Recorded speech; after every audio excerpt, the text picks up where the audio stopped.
Hello students, आज हम BA part तृतीय वर्ष के प्रथम प्रश्न पत्र के अंतर्गत निदर्शन पद्धति सैम्पलिंग मेथड के अंतर्गत इसकी विधियों के बारे में हम आगे जानेंगे। हमने अब तक की अपनी क्लास में निदर्शन पद्धति का अर्थ, एक श्रेष्ठ निदर्शन में कौन कौन सी विशेषताएं होनी चाहिए तथा निदर्शन चुनाव के क्या चरण हैं उनके बारे में जाना था। साथ ही हमने अपनी पिछली क्लास में निदर्शन के प्रकारों के अंतर्गत जाना था कि मुख्य रूप से दो प्रकार की निदर्शन विधियां होती हैं, संभावित या देव निदर्शन और असंभावित निदर्शन। और संभावित निदर्शन में भी हमने जाना था कि उसके तीन भाग हैं, साधारण देव निदर्शन, सीमित देव निदर्शन और अन्य देव निदर्शन। हम संभावित देव निदर्शन के अंतर्गत अब तक साधारण देव निदर्शन के बारे में पढ़ चुके हैं। आज हम पढ़ेंगे सीमित देव निदर्शन, यानी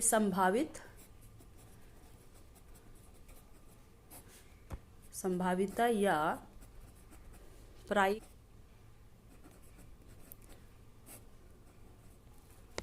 प्रायिकता या देव निदर्शन।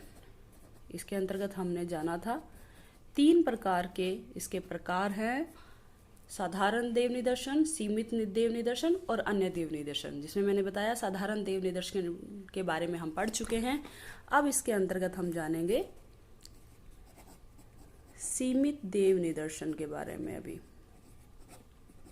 ठीक है, सीमित देव निदर्शन में इसमें भी आगे दो प्रकार की विधियां होती हैं, नियमित अंकन और स्तरित या वर्गीकृत। तो पहले हम जानेंगे सीमित देव निदर्शन क्या है। सीमित देव निदर्शन को थोड़ा सा संक्षिप्त में हम यहाँ सीमित देव निदर्शन, है ना, सीमित देव निदर्शन को मैं संक्षिप्त में यहाँ बता देती हूँ। सीमित देव निदर्शन में इकाइयों का जो चुनाव होता है वो स्वतंत्र या अनियमित रूप से नहीं होता, जैसा कि सरल देव निदर्शन में होता है। इस विधि द्वारा निदर्शन लेने से पूर्व समग्र की सभी इकाइयों को पहले क्या होता है, क्रमबद्ध रूप में रखना होता है, फिर उन्हें कुछ वर्गों या श्रेणियों में बांटना होता है। उसके बाद उसमें से निदर्शन का चुनाव किया जाता है। ठीक है, यानी कि सबसे पहले इकाइयों को क्रमबद्ध तरीके से रख लिया, फिर उनको कुछ वर्गों या श्रेणियों में बांट लिया, उसके बाद उसके निदर्शन का चुनाव उसमें से किया जाता है। तो सीमित देव निदर्शन भी जो होती है वो आगे दो प्रकार की होती है, जिसमें पहली है नियमित अंकन।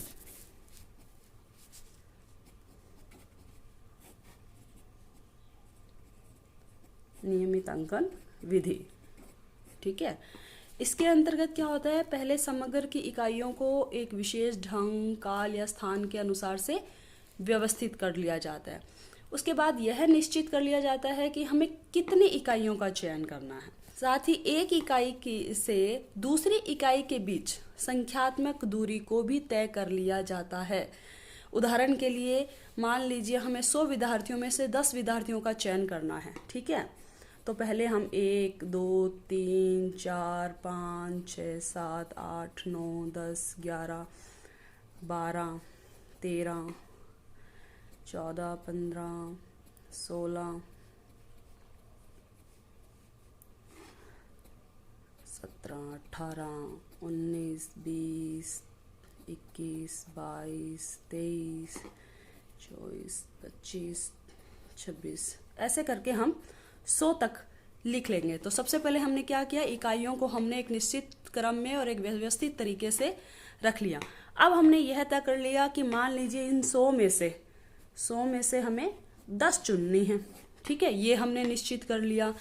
अब साथ ही अब ये तय कर लेंगे कि दो इकाइयों के बीच दूरी कितनी होगी। मान लीजिए पहला हमने चुना है, फिर उसके बाद में 10वां चुना है, तो ये 10 इकाइयों की हमने दूरी जो है, 9 इकाइयों की दूरी हमने उसमें से कर दी है। तो इसी तरीके से फिर हम 20वीं चुन लेंगे। आगे आने वाली इसमें मान लीजिए यहाँ 30 आ गई तो वो चुन लेंगे। तो पहले इकाइयों को व्यवस्थित क्रम में रखना, फिर साथ में हमें कितनी इकाइयों का चयन करना है वो हमने देख लिया, फिर निश्चित दूरी हमें कितनी रखनी है वो भी हमने तय कर ली। उसके बाद में उसमें से हम इकाइयों का चयन कर लेंगे। तो इस प्रकार हम 100 में से 10 पहली 10वीं 20 30 40 50 60 70 80 और 9वें और 100वां नंबर की इकाई को हम चुन लेंगे। तो इस प्रकार से काल, स्थान और परिस्थिति के अनुसार सामग्री की इकाइयों को व्यवस्थित करके उनमें से निदर्शन का चुनाव कर लिया जाता है। इसी प्रकार इसकी दूसरी विधि आगे है स्तरित या वर्गीकृत निदर्शन विधि। ठीक है, इसका दूसरा सीमित निदर्शन का दूसरा प्रकार है वर्गीकृत या स्तरित निदर्शन। यह विधि देव निदर्शन और सविचार निदर्शन का मिश्रित रूप मानी जाती है, इसलिए इसे मिश्रित निदर्शन भी कहा जाता है। इस विधि का प्रयोग देव निदर्शन और सविचार निदर्शन दोनों प्रकार के लाभों को एक साथ प्राप्त करने के लिए किया जाता है। इसमें सर्वप्रथम समग्र को विचार पूर्वक कई सजातीय वर्गों में बांट लिया जाता है, यानी कि समान वर्गों में बांट लिया जाता है। उसके बाद प्रत्येक वर्ग में से एक निश्चित संख्या में देव निदर्शन विधि के माध्यम से इकाइयों का चुनाव किया जाता है। यदि हमें मान लीजिए अजमेर या जयपुर या बीकानेर, इसमें से जाति व्यवस्था का अध्ययन करना है, तो सबसे पहले हम संपूर्ण नगर को विभिन्न जातियों में बांट लेंगे, जैसे अनुसूचित जाति, जनजाति, उच्च जाति, विशेष पिछड़ा वर्ग, इन जातियों में हम सबको बांट लेंगे और उसके पश्चात प्रत्येक जाति समूह से देव निदर्शन के माध्यम से निश्चित मात्रा में इकाइयों का चयन कर लेंगे। ठीक है, लॉटरी विधि या किसी भी विधि, उसका देव निदर्शन की किसी विधि का प्रयोग करके हम इसमें से फिर उसकी इकाइयों का चयन कर लेंगे। तो इस प्रकार इस विधि का प्रयोग उस समय किया जाता है जब सभी समग्र की जो सभी इकाइयां होती है वो सजातीय ना हो, यानी कि जब बहुत सारी विविधता लिए होती है तो उनको पहले हम समान वर्गों को टुकड़ों में बांट लेते हैं, फिर उन वर्गों के अंतर्गत हम निश्चित मात्रा में, जो हमने निश्चित किया है, डिसाइड किया है, उनमें से निश्चित मात्रा में निदर्शन को चुन लेते हैं। स्तरित निदर्शन विधि का प्रयोग करते समय थोड़ी सावधानियों का प्रयोग हमें रखना चाहिए। जैसे मान लीजिए समग्र की सभी विशेषताएं ज्ञात करके उनके आधार पर हमें पहले विभिन्न वर्गों में बांट लेना चाहिए, यानी कि सभी इकाइयों की समानता असमानता हमें ध्यान होनी चाहिए। इसी प्रकार प्रत्येक स्तर का आकार इतना बड़ा अवश्य हो कि निदर्शन की इकाइयों का चुनाव किया जा सके। ऐसा नहीं हो कि किसी में 2 ही इकाइयां हैं और किसी में 50 है। इसी प्रकार विभिन्न स्तरों को पूर्ण रूप सजातीय हो और प्रत्येक वर्ग में आने वाली इकाइयों में एक रूपता हो, एक वर्ग समग्र रूप में एक ही गुण का प्रतिनिधित्व करता हो, यह भी होना चाहिए। विभिन्न स्तरों या वर्गों में इकाइयों का चुनाव उसी अनुपात में किया जाए जिस अनुपात में उसकी संख्या समग्र में हो। इसी प्रकार वर्गों का निर्माण अध्ययन विषय की प्रकृति के अनुरूप ही होना चाहिए। तो ये कुछ बातें हमें ध्यान रखनी चाहिए। अब स्तरित देव निदर्शन को भी आगे 3 भागों में बांटा गया है, यानी कि जब ये स्तरित देव निदर्शन है, जैसे मैंने अभी बताया कि मान लीजिए 2 समूह है, एक में 2 ही संख्या है और एक में 50 है, या एक में 10 है या एक में 50 है, तो हम कैसे बैलेंस करेंगे इस चीज़ को? इसको भी इसलिए आगे 3 भागों में इसका निकालने का तरीका बताया गया है, जिसमें पहला है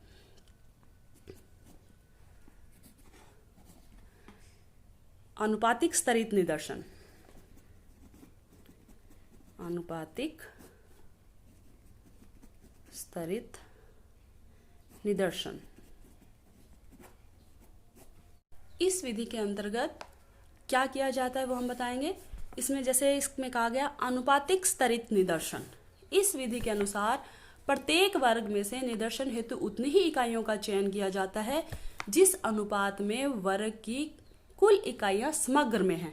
जैसे मैंने आपको बताया था कि एक में 10 है और एक में 50 है, ये हमारे 2 समूह हैं, तो आनुपातिक रूप से हमें चयन करना है। इसका मान लीजिए 20% अगर हमें चुनना है तो इसमें से 2 लोग, और इसका 20% अगर हमें चुनना है तो इसमें 10 लोग हम चुन लेंगे। ठीक है, तो इस प्रकार आनुपातिक रूप से हमें चयन करना है। तो यह अनुपातिक स्तरित निदर्शन कही जाएगी। इसी प्रकार इसका दूसरा जो प्रकार है वो है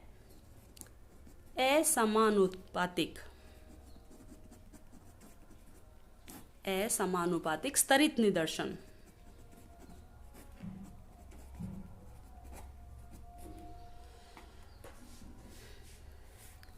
इस विधि में प्रत्येक वर्ग में से समान संख्या में इकाइयां चुनी जाती है और इस बात का ध्यान नहीं रखा जाता कि उनका समग्र में क्या अनुपात है।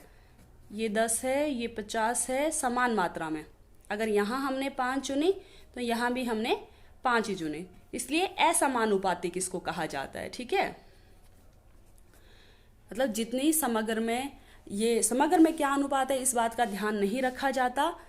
समान मात्रा में इसमें इकाइयां चुनी जाती है प्रत्येक वर्ग से, इसलिए इसे असमानुपातिक स्तरित निदर्शन कहा जाता है। इसी प्रकार तीसरी है भारयुक्त स्तरित निदर्शन।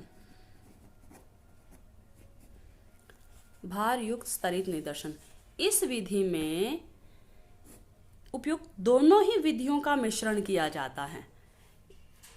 इन दोनों विधियों का मिश्रण इस विधि में किया जाता है।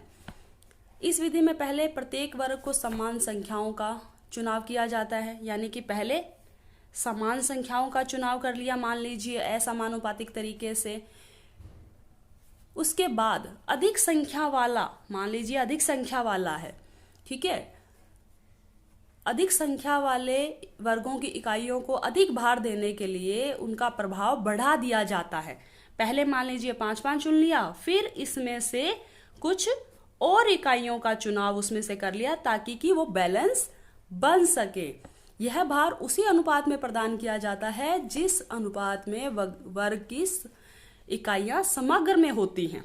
ठीक है, तो इस रूप से ये भार युक्त स्तरित निदर्शन कहलाता है, यानी कि पहले समान मात्रा में समान संख्या में इकाइयों का चुनाव करना, फिर जो जिसके पास संख्या ज्यादा है उसमें उसी अनुपात में इकाइयों का चुनाव करना जितनी इकाइयां समग्र में हैं इस और उसमें सम्मिलित कर देना, तो ये भार युक्त स्तरित निदर्शन कहलाएगा। अब मैं यहाँ स्तरित निदर्शन के भी कुछ गुण या महत्व या दोषों के बारे में संक्षिप्त में बताऊंगी। स्तरित निदर्शन विधि के जो गुण हैं वो इस प्रकार है। जैसे इस विधि के द्वारा जो होता है, निदर्शन निकालने वाले निदर्शन को चुनाव में अधिक नियंत्रण प्राप्त हो जाता है।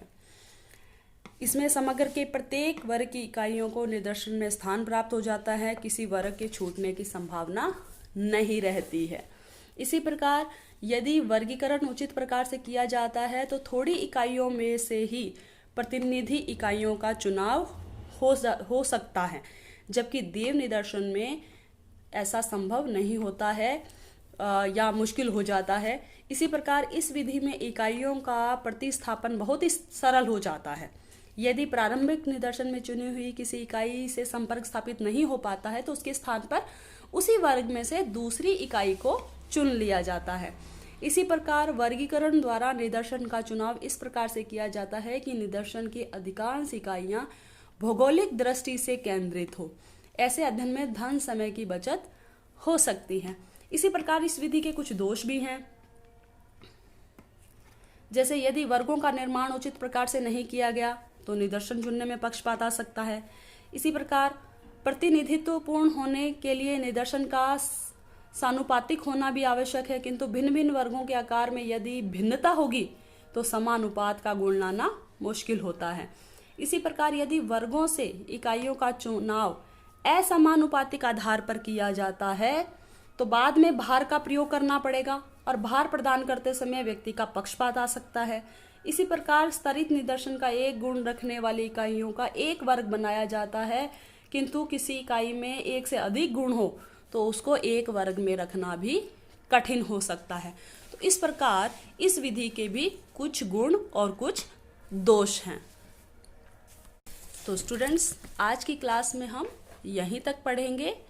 कल की क्लास में या आगे की क्लास में हम देव निदर्शन के अंतर्गत अन्य देव निदर्शन के प्रकारों के बारे में जानेंगे।